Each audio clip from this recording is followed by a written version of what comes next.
नमस्ते बच्चों, कैसे हो आप सब। आई होप आप सब बढ़िया होंगे। ये वीडियो भूल के भी स्किप मत करना, नहीं तो आप रिग्रेट करोगे, क्योंकि इस वीडियो में मैं आपको ये पूरा कंट्रोल एंड कोऑर्डिनेशन चैप्टर 20 से 25 मिनट के अंदर रिवीजन करवा के ले लूंगा। उसमें सारे इंपॉर्टेंट टॉपिक, सारी इंपॉर्टेंट चीजें मैं बताऊंगा आपको। सो बिना टाइम वेस्ट किए फटाफट से ध्यान से देखो, इसे सुनो, ईयरफोन लगा लेना। अगर आपको पहली बार देखे कोई चीज समझ नहीं आए, वीडियो का स्पीड स्लो कर दो। अगर आपको फास्ट रिवीजन करना है तो इसका स्पीड 2x कर दो, 1.5 कर दो, और बार बार रिपीट करना, जिससे आपका रिवीजन हो जाएगा। ये वीडियो देख के एक बार 3 बार देख लेना, 4 बार वीडियो देख लेना, हो जाएगा। तो चैप्टर का नाम है कंट्रोल एंड कोऑर्डिनेशन। ये होगा फास्टेस्ट रिवीजन। सो बिना टाइम वेस्ट किए शुरू करते हैं। अब देखो ध्यान से, कंट्रोल एंड कोऑर्डिनेशन, इस चैप्टर में हम लोग दो चीजों के बारे में पढ़ेंगे। एक होता है एनिमल और एक होता है प्लांट। सो कंट्रोल और कोऑर्डिनेशन एक सीखेंगे हम एनिमल में और एक सीखेंगे प्लांट में। सो पहले देखते हैं एनिमल में, control and coordination in animal. ध्यान से देखो, कंट्रोल एंड कोऑर्डिनेशन एनिमल। अब एक चीज, इधर डायग्राम देख लो और ये डायग्राम से समझ जाओ, बाद में मैं आपको डिटेल में समझा दूंगा। देखो, ये जो पिंक कलर की जो लाइन दिख रही है, पिंक कलर का जो लेबलिंग, ये पिंक कलर का, ठीक है, ये ब्रेन है और ये हो है तुम्हारी रीढ़ की हड्डी, जिसे हम स्पाइनल कॉर्ड बोलते हैं। सो ये जो दोनों है, ब्रेन और स्पाइनल कॉर्ड, उसको हम सीएनएस बोलते हैं। क्या बोलते हैं? सीएनएस, जिसको हम सेंट्रल नर्वस सिस्टम बोलते हैं। अभी डिटेल में आगे समझ में आ जाएगा। और जो येलो कलर की जो लाइन जा रही है ना, ये जो जा रहे ना उस ब्रेन और स्पाइनल कॉर्ड को छोड़ के, इसको बोलते हैं हम पेरिफेरल नर्वस सिस्टम, जिसको हम पीएनएस बोलते हैं। अब आ जाओ इधर, ध्यान से मैं आपको दिखा देता हूँ। एक सेकंड, इसको जूम आउट कर दूं। हो गया, कुछ ज्यादा ही जूम आउट हो गया ना, इस साइड ले लेता हूँ, ठीक है। अब देखो ध्यान से, सो कंट्रोल कोऑर्डिनेशन में नर्वस सिस्टम आ जाता है। पहला आ जाता है सीएनएस। सो सीएनएस को बोलते हैं हम सेंट्रल नर्वस सिस्टम। उसमें आ जाता है आपका ब्रेन और स्पाइनल कॉर्ड। ये देखो ध्यान से, सो इसमें आ जाता है आपका ब्रेन और स्पाइनल कॉर्ड। अगला होता है पीएनएस, पेरिफेरल नर्वस सिस्टम। इसमें आ जाता है आपका क्रेनियल नर्व, ठीक है। एक एक करके समझाता हूँ, एक सेकंड। स्पाइनल कॉर्ड, ब्रेन और स्पाइनल कॉर्ड। अब जो पीएनएस होता है, जो भी ये नर्व जा रहे इधर से, ठीक है, इसमें आ जाता है अपना स्पाइनल नर्व। और स्पाइनल नर्व क्या होता है, क्रेनियल नर्व क्या होता है, विसरल नर्व क्या होता है, समझाता हूँ। पहले देखो क्रेनियल नर्व, ये देखो, ये जो ब्रेन है आपका, जो ब्रेन है उससे जो नर्व्स अराइज हो रहे, शुरू हो रहे, उसे बोलते हैं हम क्रेनियल नर्व। सो देखो, क्रेनियल नर्व क्या होता है, अराइज फ्रॉम ब्रेन। अगला था स्पाइनल कॉर्ड, जो आपकी रीढ़ की हड्डी है, उधर से जो नर्व्स अराइज हो रहे, नर्व्स आ रहे, उसको बोलते हैं हम स्पाइनल नर्व्स। और लास्ट में आता है विसरल नर्व, ठीक है। अब ध्यान से देखो, control and coordination in plant. अब हम लोग अगला सीखने वाले control and coordination in plant. इसमें ना कंट्रोल कोऑर्डिनेट प्लांट कैसे करता है, प्लांट एक मूवमेंट के थ्रू और हॉर्मोन्स के थ्रू कोऑर्डिनेट करता है। अब आ जाओ एक और चीज, ब्रेन के 3 पार्ट समझ लो इधर। ब्रेन में 3 पार्ट्स होते हैं, एक है फोर ब्रेन, मिड ब्रेन और हाइंड ब्रेन, ठीक है। सो देखो इधर ध्यान से, अब हम समझेंगे स्टिमुलाई, रिसेप्टर, इफेक्टर क्या क्या होता है वो सब, ओके। अब देखो, मान लो आपने किसी गर्म पानी को पकड़ा, सो जो पहला जो एनवायरनमेंट बदला, नॉर्मल था आपका हाथ, पहले गर्म पानी को पकड़ा, एनवायरनमेंट चेंज हुआ, ठीक है। अगर तू भी नहीं समझ में आ रहा, पापा ने थप्पड़ मारा, ठीक है, ये था स्टिमुलस। स्टिमुलस क्या होता है, अभी आपका मूड अच्छा था, पापा ने थप्पड़ मारा, एनवायरनमेंट ही बदल गया, बदल गया ना। तो स्टिमुलस क्या होता है, change in environment that causes physical change in living organism, इसे बोलते हैं स्टिमुलस। मान लो अभी पापा ने थप्पड़ मारा, स्टिमुलस। अब ना गाल के अंदर रिसेप्टर्स होते हैं, वो सिग्नल भेजते हैं सीएनएस, ब्रेन को, और फिर वो भेजता है इफेक्टर, गर्दन रहती है इफेक्टर, आप हिल जाते हो, वहां से आपका आता है रिस्पॉन्स, ठीक है। इतना समझ लो। अब देखो रिस्पॉन्स क्या है, अरे यार पापा ने थप्पड़ मारा, एनवायरनमेंट बदला, तो आपका रिस्पॉन्स भी तो बदल जाएगा ना। तो रिस्पॉन्स होता है रिएक्शन ऑफ ऑर्गेनिज्म। और लास्ट में आ जाता है रिसेप्टर्स। रिसेप्टर्स क्या होते हैं, ये जो गाल था इसके अंदर रिसेप्टर थे, वो ग्रुप ऑफ सेल्स होते हैं। क्या होते हैं? Group of cells of sense organ that detect the stimuli and converts them into impulses, ठीक है, ये होता है रिसेप्टर। अब रिसेप्टर से सवाल बहुत आता है एग्जाम्स में, मतलब चांस है बहुत ज्यादा, हाई प्रोबेबिलिटी, ये 1 मार्क्स का सवाल आ सकता है एमसीक्यू में, ठीक है। एमसीक्यू समझ लो, आ सकता है। अब देखो रिसेप्टर्स, ये सारे रिसेप्टर्स डाल दिया, उसके सेंस ऑर्गन और स्टिमुलाई डाल दिया। अब देखो पहला है photo receptor. So photo receptor का स्टिमुलाई क्या है, लाइट। ऐसा करना, पहले रिसेप्टर पढ़ना, फिर स्टिमुलाई पढ़ना, फिर सेंस ऑर्गन पढ़ना। फोटो रिसेप्टर किसके लिए होता है, स्टिमुलाई, लाइट। और किसका सेंस ऑर्गन, आई, आंखों की मदद से तो आप लाइट को देख लेते हो। अगला आता है ऑल फैक्ट्री रिसेप्टर। फैक्ट्री आया, फैक्ट्री मतलब क्या है, smell. So all factory receptor में क्या आ जाता है आपका, स्मेल। और इसमें आ जाता है आपका नोज, नाक, ठीक है, स्मेल लेते हो आप। गस्टेस्टरी रिसेप्टर, गस्टेस्टरी ये इंपॉर्टेंट है, एग्जाम में बहुत बार पूछा गया है। गस्टेस्टरी रिसेप्टर मतलब स्टिमुलाई क्या हो गया, टेस्ट, और इसमें होता है रिस्पॉन्सिबल हमारा टंग, जीभ। अगला आता है फोनो रिसेप्टर, फोन कॉल, आवाज, आवाज। सो इसमें होता है साउंड और ये कम आता है, ज्यादा आता है इधर से और इधर से, ये दो बहुत इंपॉर्टेंट है। थर्मो रिसेप्टर क्या है, स्किन, कोल्ड हीट वगैरह सब महसूस होता है, वो होता है हमारा स्टिमुलस। तो ये हो गया आपका रिसेप्टर्स के बारे में। अब आ जाते हैं न्यूरॉन। ये न्यूरॉन पूरा इंपॉर्टेंट है, पहले इसका डायग्राम देख लो इधर ध्यान से। देखो ये डेंड्राइट है, ये सिग्नल को अक्वायर कर रहा है, ठीक है, और केमिकल रिएक्शन लेके केमिकल इंपल्सिस को इलेक्ट्रिकल इंपल्स में इधर कन्वर्ट किया जा रहा है सेल बॉडी में। ये सेल बॉडी है, यहां से वो इलेक्ट्रिकल इंपल्सिस ट्रेवल हो रहा है, नर्व एंडिंग से दूसरे न्यूरॉन के पास जा रहा है, ठीक है। अब ध्यान से देख लो इधर, न्यूरॉन क्या है सबसे पहले समझ जाओ। न्यूरॉन होता है structural and functional unit of nervous system. So neuron क्या है, structural and functional unit of nervous system. So जो हमारी ह्यूमन बॉडी है, सबसे लंबा सबसे बड़ा सेल कौन होता है, लॉन्गेस्ट, मतलब सबसे लंबा सेल कौन सा होता है, neuron. So longest cell in human body. अब देखो पहला एक एक पॉइंट समझ लेते हैं। एक सबसे इंपॉर्टेंट पहले डेंड्राइट। सो डेंड्राइट होता है वो इंफॉर्मेशन को क्या कर रहा है, ये अक्वायर कर रहा है, इंफॉर्मेशन को क्या कर रहा है, अक्वायर कर रहा है। फिर आता है हमारा सेल बॉडी, इसके बीच में ये तो है ना, ये सेल बॉडी। सो सेल बॉडी क्या कर रहा है, अक्वायर इंफॉर्मेशन को इलेक्ट्रिकल इंपल्स में ट्रेवल करवा रहा है, और एक्सॉन के पास से ही वो ट्रेवल करता है, इधर से इलेक्ट्रिकल इंपल्स इधर से ट्रेवल कर रहा है। सो एक्सॉन क्या है, longest fibres on the cell body. So सबसे लंबे फाइबर्स है एक्सॉन, ठीक है, और ये ट्रांसमिट कर रहा है electrical impulse from cell to dendrite of next neuron. अब एक चीज समझ जाओ, साइनेप्स, ये सवाल बहुत इंपॉर्टेंट है, बोर्ड में बहुत बार आया है। एक न्यूरॉन और दूसरे न्यूरॉन के बीच जो गैप होता है उसको बोलते हैं साइनेप्स, ठीक है। सो मान लो न्यूरॉन 1 है और ये हो गया न्यूरॉन 2।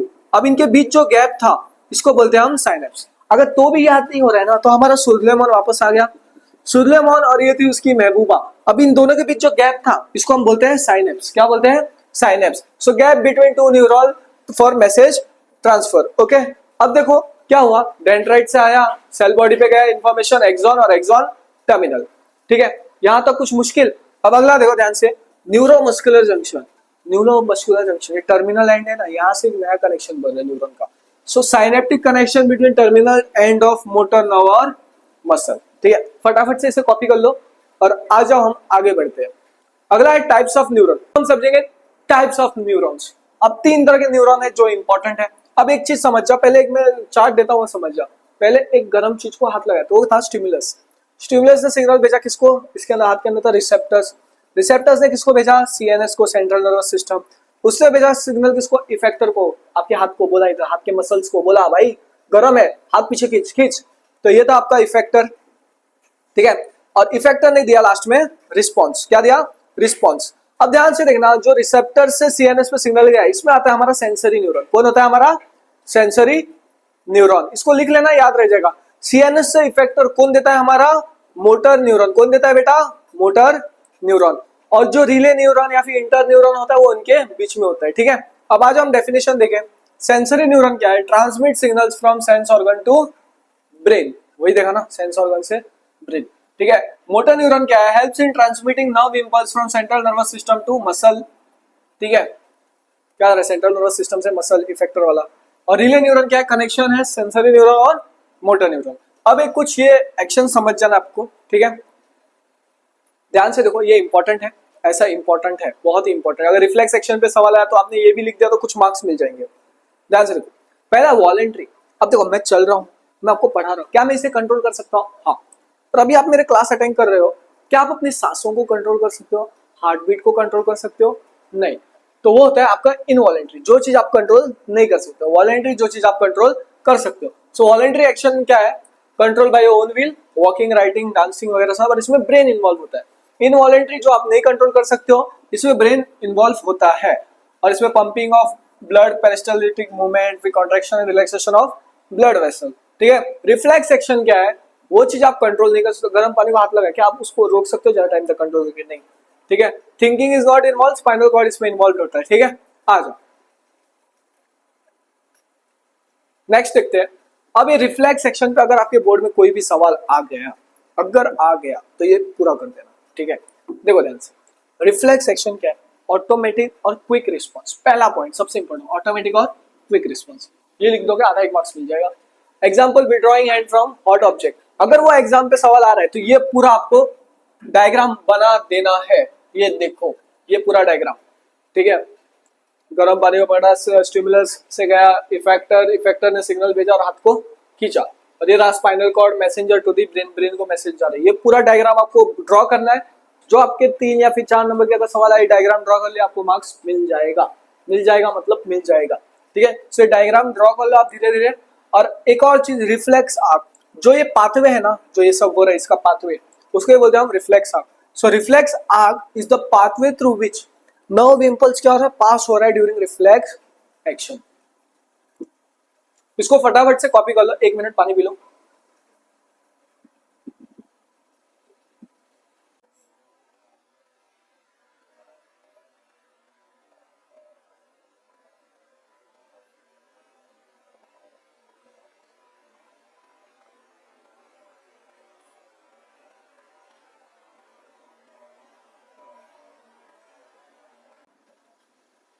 चलो आ जाओ, अब देखते हैं ह्यूमन ब्रेन के बारे में पढ़ते हैं। ये भी इंपॉर्टेंट है, ये सारी चीजें इसमें कवर कर दिया गया, ठीक है।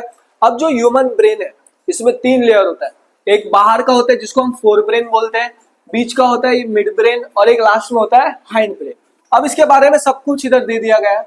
1 सेकेंड, तू इधर आ जा, देखो ध्यान से, सारी चीजें शॉर्ट में डाल दिया हूं। फोर ब्रेन, फोर ब्रेन में आता है हमारा सेरेब्रम। सेरेब्रम, ब्रह्म मतलब सोचना, ब्रह्म है तो ब्रह्म आ गया मतलब थिंकिंग, याद रखना पहले पॉइंट। मेमोरी, रीजनिंग वगैरह सब आ जाता है। फोर ब्रेन के अंदर सेरेब्रम, थैलेमस और हाइपोथैलेमस होता है, ठीक है।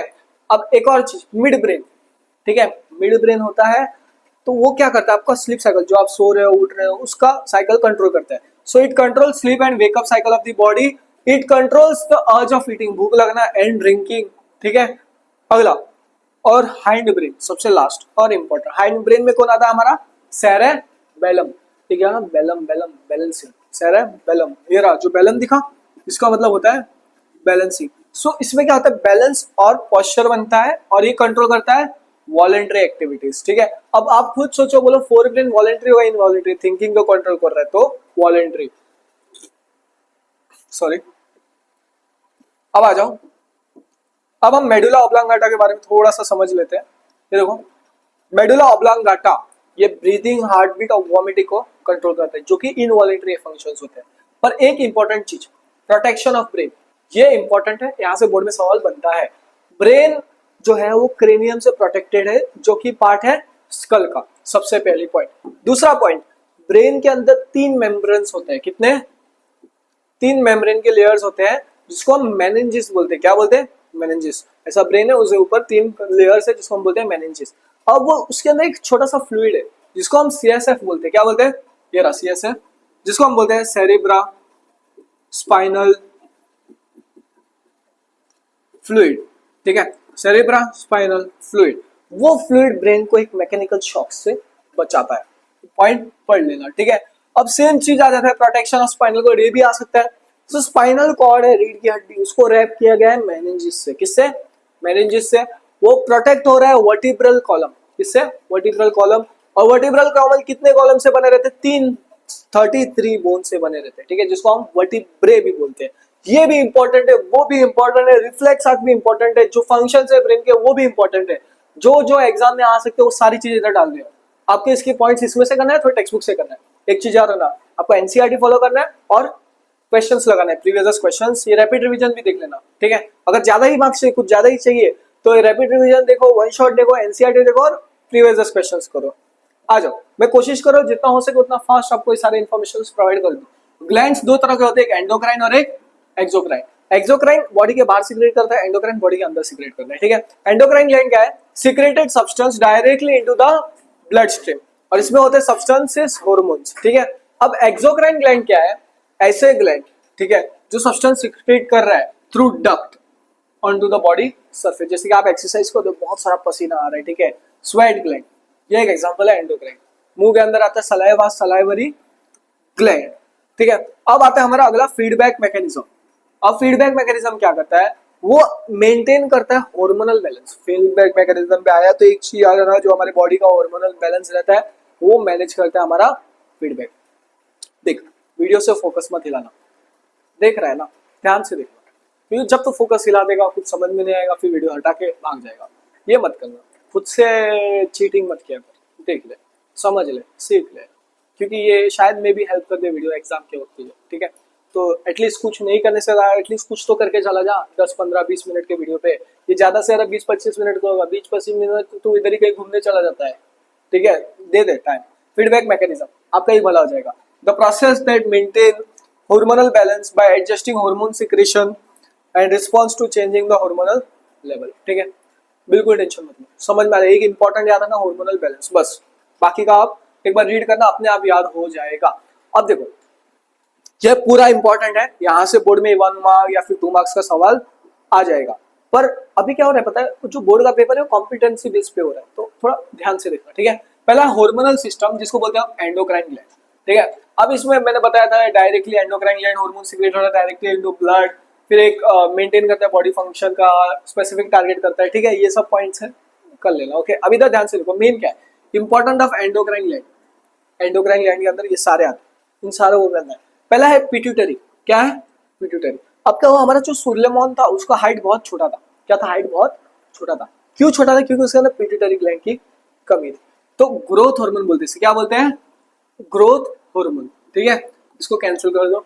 अगला आता है थायराइड ग्लैंड, क्या आता है, थायराइड। वो सिक्रीट करता है थायरोक्सिन, क्या सिक्रीट करता है, थायरोक्सिन। ये कंट्रोल करता है metabolism of carbohydrate, fats and protein, ठीक है। और गॉइटर पता है कभी देखा, ये सूझ गया हुआ, ये आयोडीन की डेफिशिएंसी की वजह से होता है। So goitre is due to iodine deficiency. Next है एड्रिनल ग्लैंड, ये सीक्रेट करता है एड्रेनालिन, ठीक है, इंपॉर्टेंट। और इसे हम बोलते हैं फाइट और फ्लाइट रिस्पॉन्स। अगर आपको अभी भी कुछ समझ में नहीं आ रहा तो 1 शॉट वीडियो देखो, 1 शॉट में पूरा समझ में आ जाएगा, ठीक है। पेनक्रियास क्या है, पेनक्रियास किसके द्वारा है, इंसुलिन। अब इंसुलिन रहता है वो ब्लड ग्लूकोज या फिर शुगर लेवल को क्या कर रहा है, कंट्रोल कर रहा है, ठीक है। So control blood sugar level, okay. अब देखो डायबिटीज, डायबिटीज भी क्यों होगा, इंसुलिन की लैग। सो ये और ये आप रिलेट कर सकते हो पॉइंट। और अगला आता है टेस्टिस, वो क्या मेल हार्मोन देता है, मेल सेक्स हार्मोन, जिसको हम बोलते हैं टेस्टोस्टेरोन। फीमेल में होता है एस्ट्रोजन, जिसको बोलते हैं फीमेल हार्मोन, सेक्स हार्मोन, ठीक है। अब एक लास्ट टॉपिक हो गया, ऑलमोस्ट चैप्टर खत्म हो चुका है, ठीक है, रिवीजन करके। प्लांट एनिमल खत्म हो गया, अब प्लांट बचा है। अब प्लांट में ना 2 मूवमेंट बनता है, एक नास्टिक मूवमेंट, ठीक है, प्लांट में मूवमेंट होता है एक नास्टिक और एक होता है ट्रॉपिक मूवमेंट। और जो नास्टिक मूवमेंट होता है ना उसमें ग्रोथ नहीं होता है, क्या नहीं होता है, ग्रोथ, ठीक है। सो इसमें क्या होता है, thigmonasty, non directional movement in response to touch. और जिसमें ग्रोथ होता है ये सारे इंपॉर्टेंट है। 1 मार्क क्वेश्चन इधर भी बन जाएगा, इधर भी 1 मार्क का सवाल बन सकता है। ध्यान से देखो, पहला ट्रॉपिज्म्स। अब इसमें ट्रॉपिक मूवमेंट जिसमें डायरेक्शन होता है, ग्रोथ भी होता है। फोटोट्रॉपिज्म पहला है, फोटोट्रॉपिज्म, फोटो मतलब लाइट, याद रखना, फोटो मतलब लाइट, खुद का फोटो मत मान लेना, ठीक है। सो ग्रोथ टुवर्ड्स और अवे फ्रॉम लाइट। नेक्स्ट है हाइड्रो, हाइड्रो मतलब क्या आ जाता है हमारा, पानी, पानी मतलब वाटर। अब ग्रोथ होता है रिस्पॉन्स टू वाटर। अगला आ जाता है हमारा जियो, जियोट्रॉपिज्म। और जियो डंडन को याद है सॉन्ग पहले लगता था, जियो मतलब ग्रेविटी, क्या, gravity. So growth response to gravity. और कीमोट्रॉपिज्म मतलब क्या, केमिकल ग्रोथ टुवर्ड्स और अवे फ्रॉम केमिकल, ठीक है। और एक लास्ट चीज थिग्मोट्रॉपिज्म, ये होता है रिस्पॉन्स टू टच। थिग्मो, टी से क्या हो गया, टच, ओके। आ जाओ, अब ये लास्ट स्लाइड है, खत्म हो गया आपका रिवीजन। फटाफट रैपिड रिवीजन, फास्टेस्ट रिवीजन, जो बोलना है वो बोलो, पूरा चैप्टर ऑलमोस्ट हो गया है, ठीक है। अब हार्मोन्स के बारे में समझेंगे, क्या हार्मोन, जिसको हम बोलते हैं फाइटो हार्मोन्स भी, क्या बोलते हैं, फाइटो हार्मोन। ये सारे पॉइंट्स इंपॉर्टेंट है, 1 मार्क क्वेश्चन इधर से भी आ सकता है, ये पूरा क्या है, इंपॉर्टेंट है। टेक्स्ट बुक से कुछ एक्स्ट्रा पॉइंट्स, सिंपल पॉइंट्स मिलते हैं, वो भी याद कर लेना। पहला है ऑक्सिन, ऑक्सिन है वो सेल इलोंगेशन प्रमोट करता है, क्या प्रमोट कर रहा है, सेल इलोंगेशन। नेक्स्ट आता है जिब्रेलिन, जिब्रेलिन है ना वो सीड डोमेंसी में हेल्प करता है, देखो ध्यान से, जिब्रेलिन सीड जर्मिनेशन या फिर डोमेंसी, ओके। सो आप जर्मिनेशन ही लेना बेटर है, ठीक है। Stimulate stem elongation. नेक्स्ट है cytokinin, C for cytokinin, C for cell division. So इधर देखो ध्यान से, promote cell division and delay ageing of leaves. Abscisic acid सबसे इंपॉर्टेंट, बोर्ड एग्जामिनर का फेवरेट सवाल, इधर से ज्यादा आता है। अब्सिसिक एसिड क्या करता है, ग्रोथ को क्या कर रहा है, इनहिबिट कर रहा है, क्या कर रहा है, ग्रोथ को inhibit, inhibits growth, promote dormancy of seed, helps plant to survive under stress. Last but not least, ethylene helps in ripening of fruit. So ripening of fruit में कौन हेल्प कर रहा है, इथिलीन। ये सारे पॉइंट्स कर लेना, अच्छे से पढ़ के चला जाना। इस वीडियो को अगर समझ में ना आए 2-3 बार रिपीट करना, सब समझ में आ जाएगा। 2x स्पीड करो, 3x स्पीड करो, देखते जाओ, जहां समझ में ना आए स्पीड एकदम स्लो कर दो, उसको रीड करो, समझो, हो जाएगा। और अगर आपको हमारा वीडियो अच्छा लगा तो इसे शेयर कर देना, सब्सक्राइब कर देना, अपने दोस्तों तक पहुंचा देना।